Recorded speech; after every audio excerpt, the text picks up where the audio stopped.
What is up, everybody? Welcome to AK Plays. I'm AK. Let's play.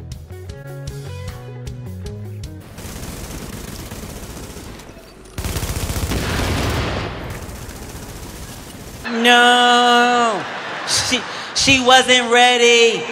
Alright guys, today I'm going to be talking about the most important thing in 1.8.3. Now, it's not going to be one little tip or trick. I'm saying that the most important thing in 1.8.3, it's something that literally in 1.8.2 mattered, but not really.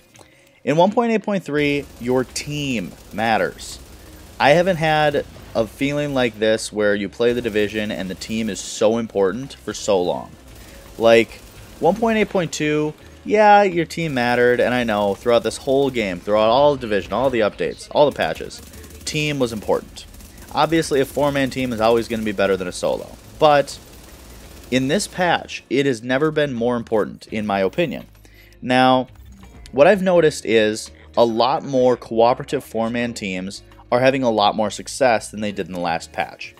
In 1.8.2, one 9k stamina striker who stacks up at a landmark and comes up and attacks a four-man team would have been able to sweep a four-man team that had no stacks and wasn't prepared for that.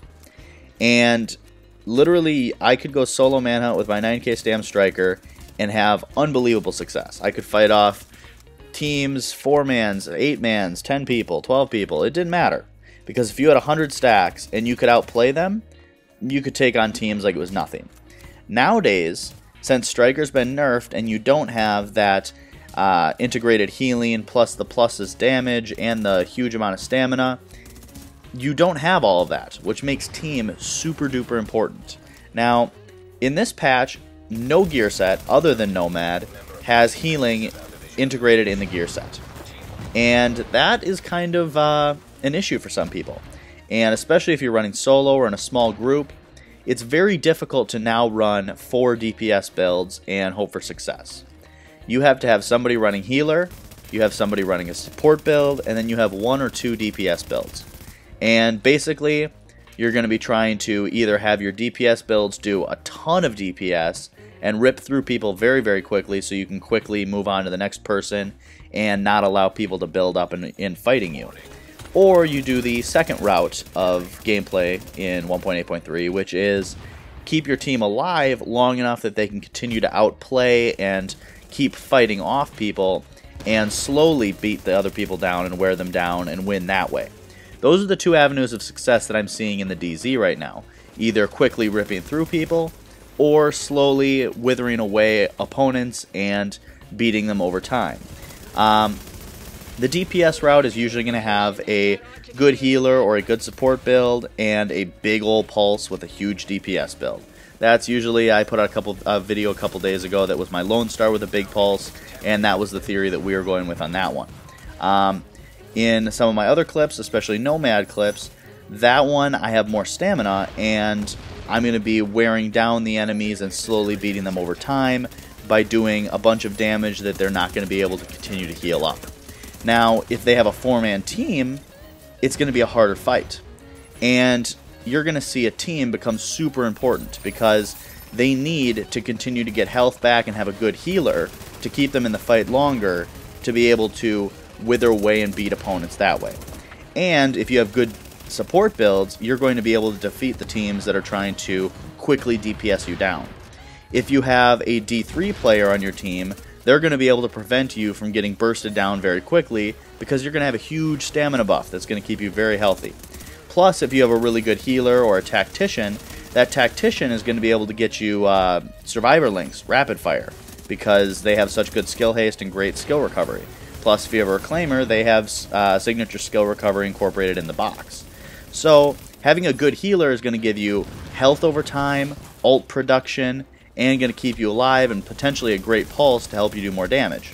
So healers are extremely important, support builds are extremely important, and your DPS builds, as I mentioned a minute ago, are going to go down 2 avenues. Either they're going to be really strong DPS builds that are meant to burn people down, but have a huge potential of getting bursted down quickly themselves because they have such low stamina, or you're going to have the route of long, drawn-out fights that wither opponents away and eventually win by outplaying people. And that one, obviously, the positive is it's not going to get bursted down quickly and you'll be able to have a long fight. But the negative is people are going to build up and you could end up fighting 12, 15 people because you can't kill them fast enough. So those are the two avenues that your team can go down. And basically, the only way to counter that is by having a good team yourself. Never before in the game that, in my recent memory, I'm sure there's been patches where this has happened, but has a solo been so weak? When you're a solo player in the DZ now, the only option you have to have extreme success in fighting multiple opponents is a Nomad build. Other than Nomad, you're going to have a rough time trying to fight more than one person. Obviously, if you're a great player, you're going to be able to take on a few people if they're lesser players. But usually with a hybrid or any of the other gear sets, it's going to be pretty tough to take on a whole lot of people at once. So the only thing that I'm saying is more important than anything else in the game right now is your team. Your team is extremely important. You want to make sure you have good, competent players that know what they're doing, but at the same time, you want to make sure you have builds that work together well. Me and my team are still working on our build composition. We want to have 4 builds that work together very well, and we want to make sure that we are running our builds knowing that we're going to have healers, we're going to have support builds, and how to work with that. Because if you run your solo build and then all of a sudden pick up 3 teammates and you all run your solo builds together, that's not what I mean by a good team. Even if they are the best players in the DZ, that's not going to be the best team, unfortunately. This is a team game and it's extremely important to recognize that. Your solo build might have 60% crit chance right out of the box. And that's great for solo play because you don't need to run a pulse, you don't need to run precision. But if you're running in a team, you might want to bring your crit chance down a little bit so you can put different mods on or run a different weapon talent. And that way your teammate can run a pulse and compensate for your low crit chance. And that's important in this game. You need to realize that you can have a team compensate for your weaknesses and make your strengths even stronger. And that's what's important about having a team, is you really need to know how you can work together well, what you can do to communicate, because communication is #1 in a team. So basically, I won't keep rambling on. I don't want to keep beating a dead horse. You need to know how to run in a team, what builds to run in a team, and how to communicate and work together well. Your builds should complement each other, and you should have great success in the DZ. Obviously, as I said earlier, those are the 2 routes to team success, is either beating down people quickly or trying to outplay them over a long period of time. But in both cases, in 1.8.3, you are going to need a healer, and I strongly encourage you to consider having a support build.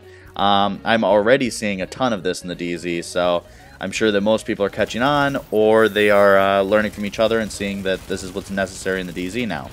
But healers, especially reclaimers, are very, very important. Final Measure is really, really good right now.